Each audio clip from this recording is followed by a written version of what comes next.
everyone. You are still hanging out with Urban Interests. Listen, this is some concerning times right about now, especially when it comes to our history. We're trying to be erased in every facet.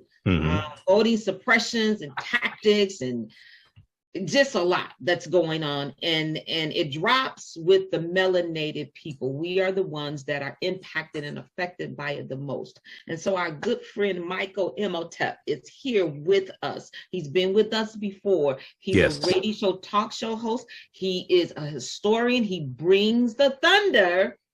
So you be ready, for this conversation. Hey, Mr. Michael, how are you? All right, Angela, how you doing today? I'm good. Listen, your name has significant roots in our history. It's a very powerful name. Tell us a little bit about it before we get into the conversation, just in case our audience may be just being introduced to you. Okay, well, Imhotep in the Medu Neter language, ancient language of the ancient Egyptians, means he who comes in peace. And it's spelled Imhotep. And Imhotep was also a person. He was one of the greatest people in human history. He was an architect. He was the architect of the Step Pyramid for Nasubiti or Pharaoh Zoser in the Third Dynasty. He was a mathematician, a philosopher. He's known as the father of medicine. So he was also elevated to the status of a deity as well, or a neter. So Imhotep in the 2001, I think it was, movie The Mummy Returns, they depicted him as a villain. They had the actor Arnold Vosloo, who was an Arab Eurasian looking actor and portrayed Imhotep. So many of our children think that one of our greatest people in human history and one of our greatest ancestors was a villain, but he was not. Okay, so this is why, we have to correct the history and protect the history. Now, you really, thank you for sharing that information. We always, know in our hearts that we have to continue to tell our stories from our perspective. And I know it's been an interesting time for you in the last year. So what has been the significant discovery or revelation that you've come across as it relates to our history? The most significant discovery. I mean, everything is significant. Everything's significant, because I know you stay on it. But what has happened in this last year? Been locked down and all of that. The last year. I'm not sure the most significant discovery. I know, for instance, was it October 2021? Actually right around October 12th for Columbus Day, or what some Europeans call Columbus Day, I interviewed Dr. David Imhotep, author of the book, The First Americans Were Africans, Documented Evidence. And we talked about his new book, The First Americans Were Africans, Revised and Expanded. And his book documents the fact that African people were here in this land we call the United States of America, going back at least 51,700 years ago, in the area that today we call South Carolina. There was a discovery made by Dr. Albert Goodyear, who's an archaeologist at the University of South Carolina, in 2004. And they discovered 13 different types of evidence thoroughly documenting an African presence in this country going back at least 51,700 years ago. They found artifacts, architectures, campsites, carvings, Egyptian writings, M174D haploid groups dealing with DNA and genetics. They found skulls, structures, skeletons, tools. And these were the Khoisan. The Khoisan are the short-statured Africans. They have the oldest DNA on the planet. They're the ancestors to the Ainu and the Twa. They come from Southern Africa. They go all around the world, and they were here as well. So when his two books are phenomenal. The first one's out of print. The second one is available at Amazon.com. The First Americans Were Africans, Documented Evidence, Expanded and Revised. And even though so I'm not saying the transatlantic slave trade did not happen. I'm saying we have to understand thousands of years of history that existed before the transatlantic slave trade happens and leads up to the transatlantic slave trade happening. And we also have to understand the African presence of the Africans known as the Moors in Europe, as well as in this land. And we know the Moors going to the Iberian Peninsula in 711 AD, General Tariq ibn Ziyad, it's what today we call Spain and Portugal. At that time, it was the Iberian Peninsula in 711 AD. They conquered the Vandals and the Visigoths, and they're going to settle in the southern portion of what we call Spain. And they're going to go all throughout Europe and to various degrees Africanize Europe. And the Moors are taking the teachings from the Nile Valley region of Africa, especially ancient Kemet. They're taking these teachings into Europe, the mathematics, the science, the algebra, the nautical instruments, musical instruments, new types of food. They're taking all this into Europe, and this brings Europe out of the Dark Ages. And we're going to see how different events lead to the transatlantic slave trade happening, and everything we taught Europeans came back to kick us in the behind, which is why I say I wish we had never taught them. You know, what you just said, I think you answered the question that I was going to ask you is, you know, we are inventors, creators. There's facts about this. Yes. You just gave us factual information. People can go look it up. Mm-hmm. We are not beastie. We are not inhumane. We are human beings with creativity, thought thinking, thought processing. Right. So talk a little bit and explain CRT, because this leads into that. Right. As people are stripping books out of school, right, and they are setting up rules and process procedures and laws that you can't teach this and you can't teach that because it might mess up the minds of the Caucasian students and community. So speak on that. Well, critical race theory is a legal analysis coming out of Harvard University, developing in the late 1960s, coming out of the civil rights movement. And it's a legal analysis to understand how laws and policies continue to oppress African Americans, understanding racism as a system of advantage and privilege distributed based upon race. And it is not something that's anti-American. It's not teaching people to hate white people. It's not something to make white children feel guilty. Critical race theory is taught at the is taught in law schools. It's taught in the graduate college level. Okay, mainly, maybe taught a little bit at the undergraduate level, but it's not something basically taught in K through 12. All right. So what's happened is this really goes back to Donald Trump. September 2020, there was an executive memo that Donald Trump did banning critical race theory being taught in training dealing with federal employees, September 2020. There's a good, I teach about this, and I teach two 10-week online history classes on the weekends, but also on my shows, on my radio show, the African History Network show, I deal with some of the origins of this attack on critical race theory. So, because critical race theory has been around for 40 years. It just started being attacked in the last year and a half or so. Okay. So then you had this right-wing guy, I think it was Christopher Rufo, I think is his last name, March of 2021. He did a tweet that talked about how what they wanted to do, the goal of the GOP was to take everything that they disliked about conversations about race, racism, white supremacy, slavery, things like this, and put it all under the umbrella of critical race theory.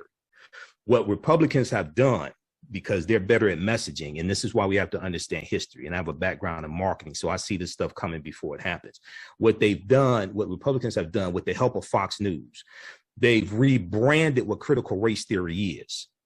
And I was saying early on, the architects of critical race theory, like Kimberly Crenshaw and others, and those that teach it, you cannot allow your opponent to reframe the conversation, to redefine terms, things like this. This is what's happened. So what Republicans have done is they've refashioned critical race theory into anything they don't like about conversations about race, racism, slavery, et cetera. And now in Republican-dominated state legislatures, they've gone and started passing laws, whether it's Georgia, whether it's Alabama, Oklahoma, things like this. They started passing laws saying that to varying degrees that critical race theory cannot be taught in schools, in K through 12 schools, things like this.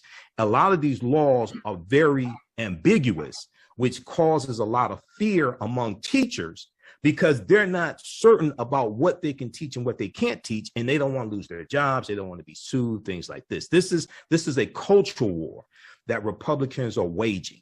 Okay, and we really have to understand this and be smarter than this. And you always have to control the narrative. Okay, so this is one of the reasons why elections are so important, especially at the state level. Okay, because it's the state legislatures dominated by Republicans and Republican governors that are signing these bills into law. So when you look at in June of right around June 17th, 2021, when the Juneteenth bill passed the House and then passed the Senate and was signed into law by President Joe Biden, there were 14 Republicans in the House of Representatives who voted against the Juneteenth bill. Okay, and one of those Republicans was talking about critical race theory. Okay, it was I think it was McClintock, Representative Tom McClintock. He said, I don't think it is a healthy thing to reach into the dead past, revive its most malignant conflicts, and reintroduce them today in our age. Emancipation should be celebrated by honoring the person responsible for it, Abraham Lincoln, as we once did. But if you look at some others, they mention critical race theory, and I'm looking for the exact quote. I'll find it here. Yeah, critical race theory. This was, but this was one of some of the ones who. Representative Matthew Rosendale. He said the establishment of Juneteenth was part of a broader effort by liberals to make critical race theory the reigning ideology of our country. So he's from Montana. Representative Matthew M. Rosendale, Republican from Montana. He's one of the 14 Republicans who voted against this bill. So we have to control the narrative, okay? And this is this whole time here, this is reminiscent of the Reconstruction era and the political violence that helped to bring about an end of Reconstruction, which is 1865 to 1877. So yeah, this is in some ways, this is even worse than Reconstruction because you ain't have a Fox News during Reconstruction. Okay, you ain't have a president during Reconstruction. You know, Ulysses S. Grant was the president, was a Republican. You didn't have a Republican president inciting an insurrection during Reconstruction. Okay, so in some ways, this is even worse than Reconstruction. You know, I will definitely agree with you, and it is so heartbreaking and it is so frustrating because the truth is right in our faces. Number one, it's right there. Yep. Number two, when the election, when Trump lost, Republicans told us what they were going to do. They said it. And I guess we didn't believe it because they went into action right away. And if you look at some Republicans went into action right away, and then we see what's coming out with the January 6th committee, these hearings, and how detailed and how methodical the effort was to try to invalidate 81 million votes, including about 16 million votes for African Americans, because Joe Biden got 61% of his 81 million votes came from white voters, 20% came from African American voters. So yeah, but go ahead. I'm sorry. So Michael, here's my this is in my mind, and I'm asking the question because I think that we were presented with a lot when they, doing the impeachment trial. I thought that it was a clear. Which impeachment trial? There were two. The last one. The last one. All right. Where there was some very compelling evidence. And even with this, the evidence is compelling. However, there has been some news media that has, and Republicans have said, and not only Republicans, but people in general, I don't care what you come out with, what you are presenting. The minds are made up. This is their person. You're trying to replace us, and we're going to roll with him to the end. And if we have to tear up America to make sure that we reign supreme and still remain supreme, then that's what we're going to do. Yeah, so you're dealing with the great replacement theory. You're dealing with, so what we have here, this is what Trump preyed on. P-R-E-Y. This is what he preyed on, because he doesn't pray, but this is what he preyed on. P-R-E-Y. What is it?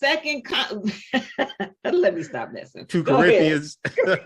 But this is what he preyed on in the 2016 presidential election. And I warned people on my radio show and the other platforms I'm on, I warned people over and over and over again during the 2016 election that we had to stop Trump, because I saw what was coming. Donald Trump was a backlash to 2 terms of President Barack Obama. And he's a throwback to Richard Nixon.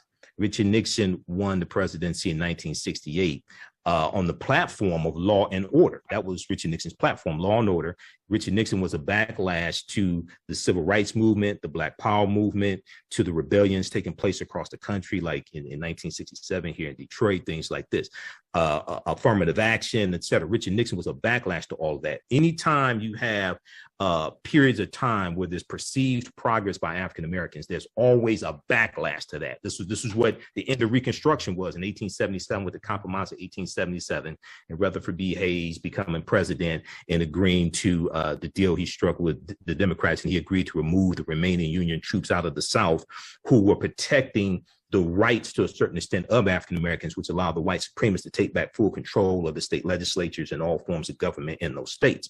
So there's always a period of backlash, and Donald Trump was that backlash to 2 terms of President Barack Obama. And when he talked about Mexicans being rapists and murderers and things like this, he's preying into the fear of the browning of America that many white people have. Not all white people, but a lot of white people, especially Republicans, fear the browning of America. And we saw the 2020 census results where the percentage of white people in this country dropped below 60% for the first time since 1790 when the first census was taken. It dropped to 57%. And some white people have a fear that by the year 2043, they would no longer be the majority population in this country. So Trump and other Republicans, and especially Fox News, they are preying on this, okay? But what a lot of white people don't realize is the same way that poor white people were being manipulated during the Civil War, and the majority of the white men who fought on behalf of the South during the Civil War didn't own slaves, and they were being manipulated by the 1% or the 10% of the wealthy white people in the South who own slaves, things like this, and they're going risking their lives. The majority of the people who fought, on behalf of the South during the Civil War were not the wealthy plantation owners, even though you did have some, like General Robert E. Lee and Jefferson Davis, things like this. Majority of them were poor white men who didn't own slaves, but they're risking their lives trying to fight for something they didn't have. Because when you read the statements of secession from states like Texas and Mississippi, things like this, they talked about how slavery was essential to their way of life, to their wealth, etc. Okay, so you have white people today, poor white people, who keep voting for these Republicans that don't care about them, who support Donald Trump, who could care less about these people. And he has shown it time and time again, trying to take away health care from them, all different types of things like this. They keep supporting them because they buy into this concept of whiteness. They buy into this concept of whiteness, which was really introduced about 1681 into the British colonies, here, what we call 13 colonies, after what was known as Bacon's Rebellion in the colony of Virginia, 1675, 1676. This was a rebellion. Historian. This was a rebellion yes. of enslaved Africans and white indentured servants fighting. They united, fighting against a common oppressor. They were being manipulated by the same people. Okay, it's the same thing today. But a lot of these people that keep voting for Republicans are too ignorant to realize this. Okay, so it's going to be about 1681 that the term white is going to be really introduced into the colonies to unify white people, to break up the alliance between white indentured servants and enslaved Africans and put them on the white team. Okay. And because prior to that, if you read like chapter 2 of Before the Mayflower by Lerone Bennett Jr., he talks about how early in the history of the colonies, going back to 1607 in Virginia, the who we call white people, they were referred to as Englishmen or Christians, things like this. They really weren't called white. Okay. That's going to be introduced after Bacon's Rebellion. So we really have to understand this history. You know, what you do for yourself, what you do to yourself, and what you allow other people to do to you and get away with is based upon what you think about yourself. What you think about yourself is based upon what you have been taught about yourself. What you've been taught about yourself is based upon everything you've read, heard, and seen about yourself. And the reason why for African people, reason why our history is so important is, as two of my teachers, Dr. Leonard Jeffries and Professor James Small, correctly teach us, our foundation is African history and culture. It gives us our values, our interests, and our principles, our VIPs. This gives us a cultural paradigm that we see reality through. It influences our economic empowerment and political empowerment. And we have to understand that politics is the legal distribution of scarce wealth, power, and resources, and the writing of laws, statutes, ordinances, amendments, and treaties, their adoption, interpretation, and enforcement. So politics impacts every aspect of our lives. Right. And if we look at what's going on right now with ramping up midterm elections, we see Republicans using culture wars. They don't have policies to deal with inflation. They don't have policies to deal with the baby formula shortage. They don't have a better health care plan. None of that. They're focused on culture wars. They're focused on transgender athletes. They're focused on critical race theory. They're focused on things that are not going to make our lives better, but it will make our lives worse. Okay, this is what they're dealing with. So we have to be smarter than this. Wow, thank you so much. We're not done talking to you because we know that white media leads the public in continuing to have this propaganda campaign of misinformation out there. And we have persons like yourself, and we have other like Dr. Jeffrey Robinson. We've had a plethora of brilliant men, experts in African-American history, breaking it down just like you have done. And yet there seems to be a mental stagnation of what we need to do. We saw what happened when we came together and we changed what happened with the presidency, which tipped them off. So now voter suppression. So in my mind, if someone's trying to stop me from doing something that was successful before, that should tell us to come on now, continue the cohesiveness. Why are we not getting this, Michael? Well, because we don't understand history, law, and politics. This is why. So you talk about the 2020 presidential election, 81 million Americans, including 20% is about 16 million, maybe 16.9 million African Americans voted for Joe Biden and Vice President Kamala Harris, rightfully so. Okay. We were born we may have been born at night, but not last night. So what we see here, the backlash that we see from many Republicans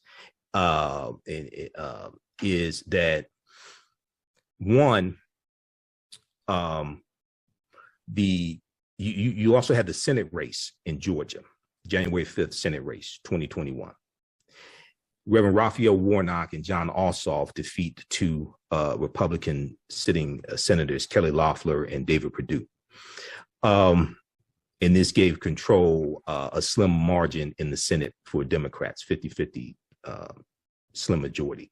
So you had backlash because Donald Trump is a sore loser.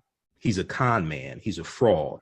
So he perpetuated the big lie even before the election took place. He said, if we lose, it's going to be because it's stolen.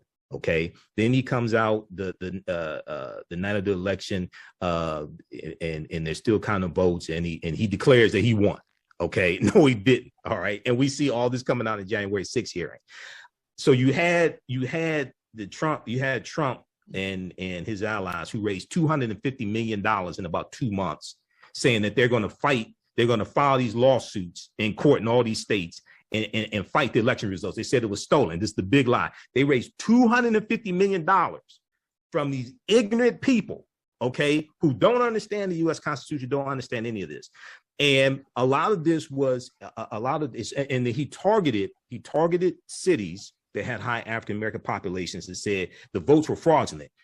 Detroit, Philadelphia, Atlanta, Milwaukee, okay? He purposely targeted those to gin up the white supremacy and some of his followers, okay, and say, oh, those votes were illegal. We have to focus on that, all right? So, and then when you look at Georgia is so critical because you got to understand the history of Georgia. Georgia is a former Confederate state. Once again, Georgia is the state that has the largest Confederate monument anywhere in this country. It's called Stone Mountain in Georgia. Yeah. It's a huge mountain, and on the side of the mountain, carved into it, are the images of General Robert E. Lee, Thomas Stonewall Jackson, I think it is, and Jefferson Davis. Jefferson Davis was the president of the Confederacy. So in 1963 in Georgia, there was a segregationist member of the state legislature named Denmark Groover. Denmark Groover pushed a bill, and he championed this bill to have statewide runoff elections in Georgia. This is why you have statewide runoff elections in Georgia right now. It was specifically designed to keep African Americans from winning statewide elections. It stated that if no one in the primary got 50% or more than 50% of the vote, you had to go to a runoff election between the two top vote getters. The reason why they did this was because if African Americans in the primary put all their votes behind one candidate, okay, they could defeat a white candidate. So this was designed to give white candidates a do-over and come back, and all white people could coalesce their votes around one candidate in the general, or one white candidate in the general election. This is why that law was put in place. Reverend Raphael Warnock, with the help of Stacey Abrams, Insay Ufa, New Georgia Project, things like this, they beat the system. Reverend Raphael Warnock was never supposed to win a statewide election because of that 1963 bill, because of that 1963 law, okay?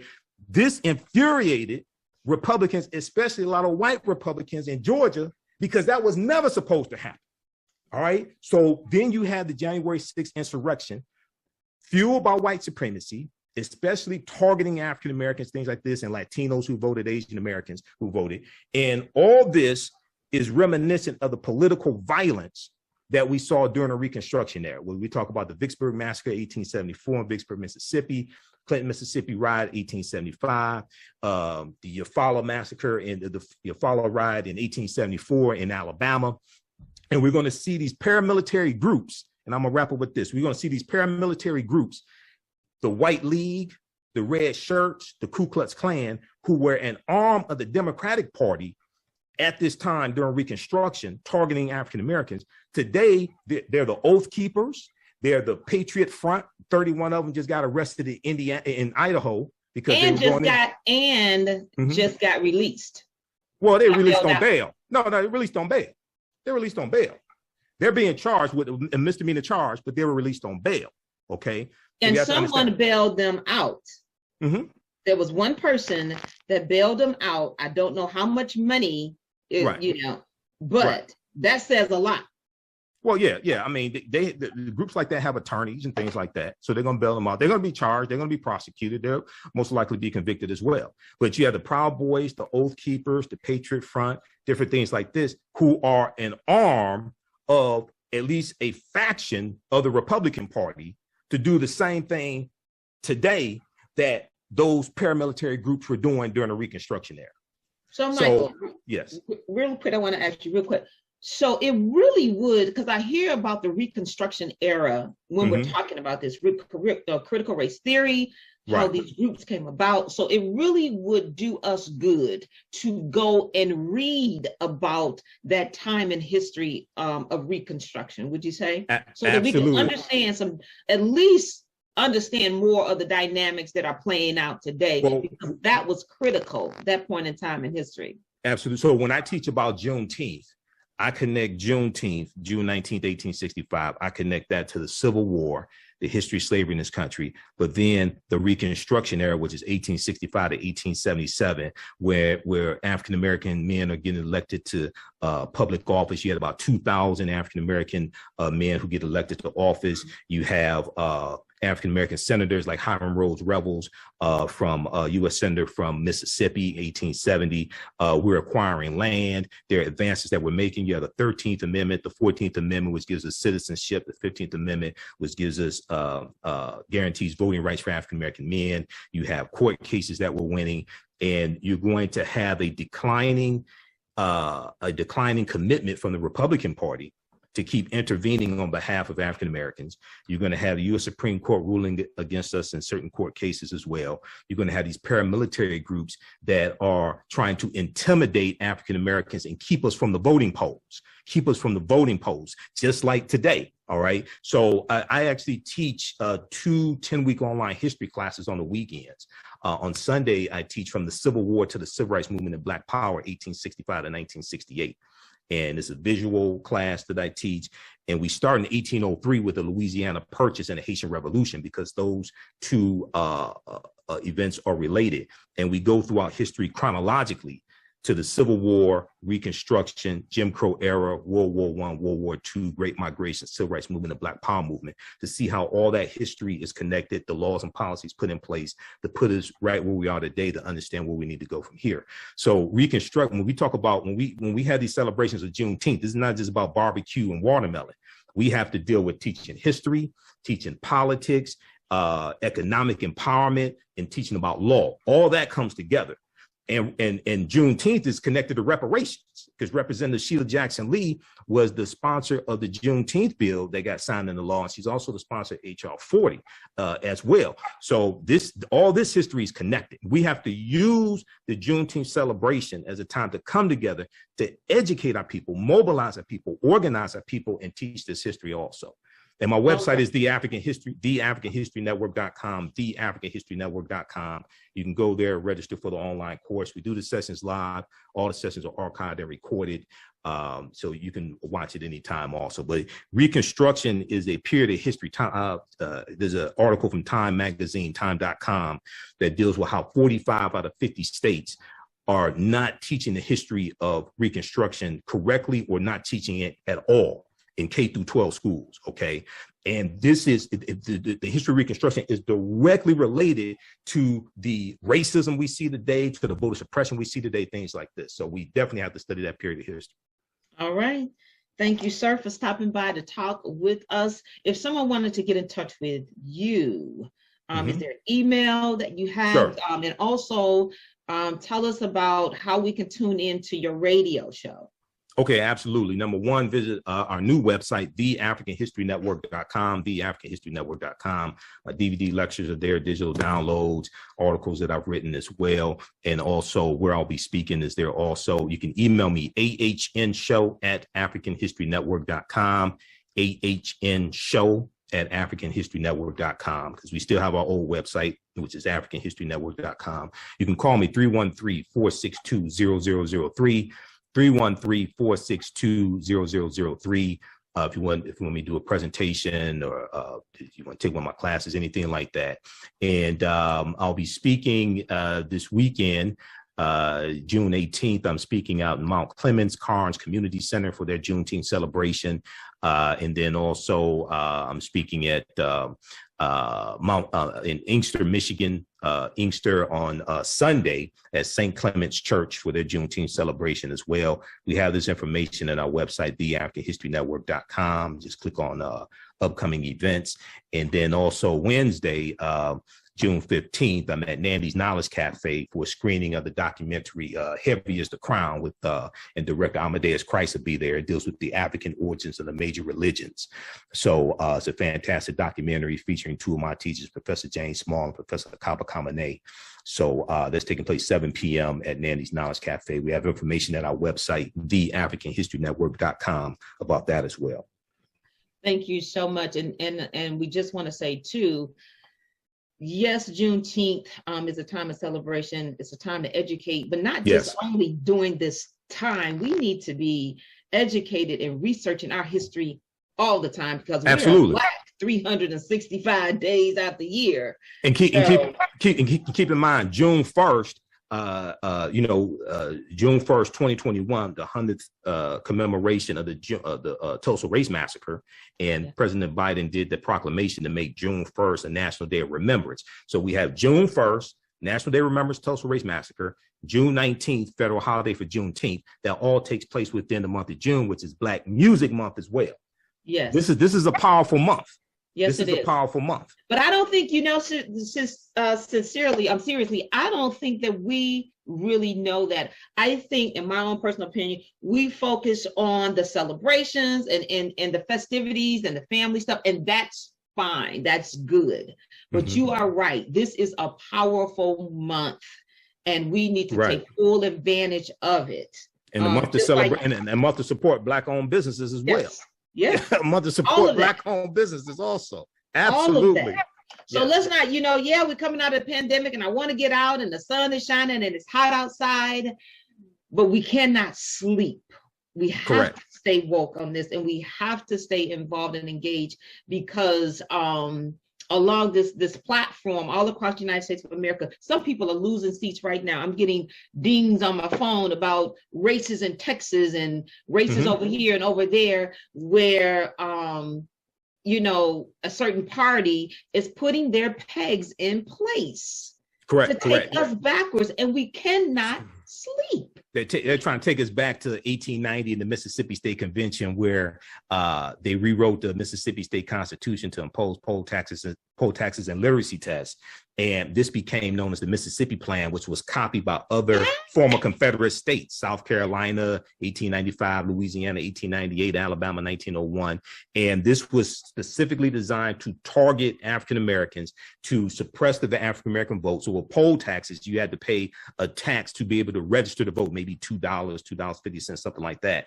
And what happened was, the African Americans that we had in elected office, they got voted out of office over a period of time, over a period of years. They get voted out of office because we couldn't vote for them. Okay. And then you have the paramilitary groups attacking us and keeping us from the voter poll. The same play that they did, that Republicans did.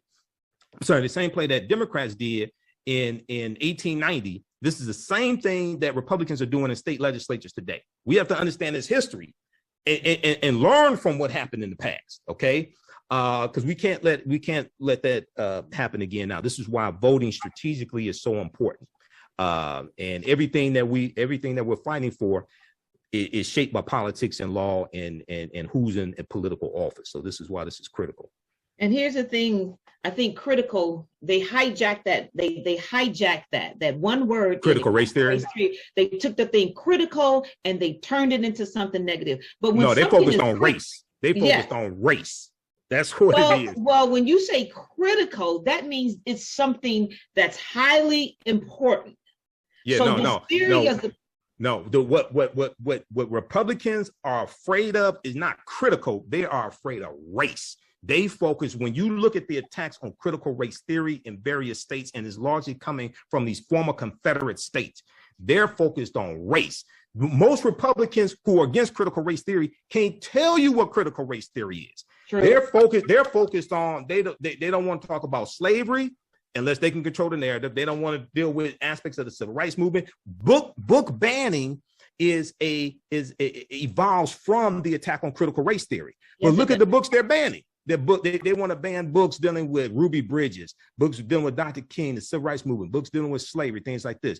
Attacking LGBTQ books, that's part of it also. But they want to focus on race. Critical, that's not what they're afraid of. They're focused on conversations dealing with race, because if you deal with race, then you're going to deal with racism. Racism is a system of advantage and privilege distributed based upon race, coming out of the ideology of European white supremacy. And then that deals with laws and policies. And then when you really understand how all this is connected, then you really understand why voting is so important, and they can't allow that to happen. Now, so this is why they create this boogeyman called critical race theory. Yeah, I get it. I get what you're saying. But the everyday common person, because we're entrenched in this because of our professions. But if you talk to your neighbor or just the everyday common person who has no concept of this, don't know about it, hasn't read it, hasn't looked up anything, the word, and I know this because I talk to people, critical scares them. Critical. So which people are these? Which people are these who are scared of the word critical? Well, just, people in the particular area that I'm in, and it's not people of my color, of course, who, and then therefore they don't understand it, and then therefore they're just receiving only the information that's being fed through the media, through whatever, medium that they connect to as far as listening to and seeing. So that's why I brought that word in there, critical. Has been changed in the mindsets of some, I would say, everyday persons who may not get into this like we're into it. That's all I'm saying. Okay. The name I was looking for was Christopher Rufo. He March 15, 2021, RUFO. Look him up. He's the Republican who really rebranded what critical race theory is to be what Republicans want it to be. RUFO, Christopher Rufo. Okay. Well, listen, my friend, you are a wealth of information. Oh, Thank you so much. And we're going to come back and talk to you. Okay. I just love it. You put it out there. It's transparent. It is data. It's facts. People can go look it up. I know I gotta let you go, but give me 2 more minutes. Just go ahead. And what I wanted to ask you is that with all of the information that you're presenting and we can hear and the data is there, what makes African Americans or melanated people, minorities, our brown brothers and sisters think that when these changing of these laws and these procedures that impact us will not impact them because they're the same color as you and I? So you're saying the way that white people think, or the way that what I'm saying is that with all of the information that you have given us, and you can read other things, what would make a person of our color even vote for the other party, or people who don't have their best interests at heart? And it has been presented. Sure. Okay. So one, lack of understanding of history, lack of understanding of politics and law. Okay, so you'll have Republicans who say, come off the Democratic plantation. They'll say you may have some. I heard some Black Trump supporters who want to quote excerpts of Malcolm X talking about Democrats, but don't look at the full speech, like the Battle of the Bullet, March 29th, 1964. But in that speech, Malcolm X talks about registering African Americans as independent voters. Okay, so what we don't do a systems analysis, and a lot of those African Americans who end up voting for Republicans don't do a systems analysis.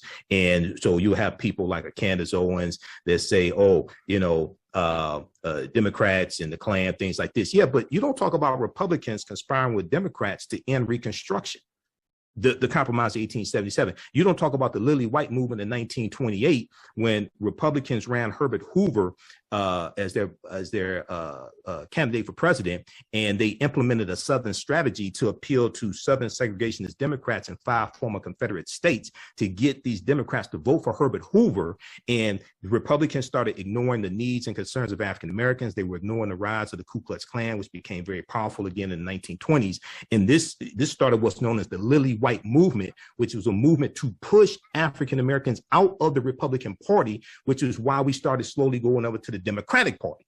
So you're dealing with people that don't understand history. They can't run that on me.